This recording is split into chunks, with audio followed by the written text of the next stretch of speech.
स्वराज्य हा माझा जन्मसिद्ध हक्क आहे आणि तो मी मिळव अशी सिंहगर्जना करणारे लोकमान्य टिळक हे शिक्षक, क्रांतिकारी आणि सामाजिक कार्यकर्ते होते. त्यांचे पूर्ण नाव बाळ गंगाधर टिळक असे होते. त्यांचा जन्म महाराष्ट्र रत्नागिरी येथे 23 जुलै 1856 रोजी झाला. ते लहानपणापासून अतिशय हुशार बुद्धीचे विद्यार्थी होते. गणितात त्यांची विशेष रुची असे. पुढे त्यांनी BL आणि LL शिक्षण पूर्ण केले. शिक्षण संपल्यानंतर पुण्यातील एका खाजगी शाळेत गणित आणि इंग्रजीचे शिक्षक रुजू झाले. भारतीय विद्यार्थ्यांना उच्च गुणवंत असलेले शिक्षण देण्यासाठी त्यांनी आपले सहकारी आगरकर आणि विष्णुशास्त्री चिपळूणकर यांच्या सहाय्याने 1884 डेक्कन एज्युकेशन सोसायटीची स्थापना केली.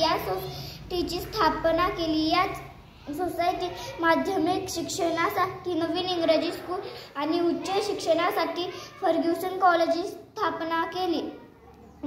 भारतीय जनतेच्या समस्या समजून मराठा मासिके सुरू केली.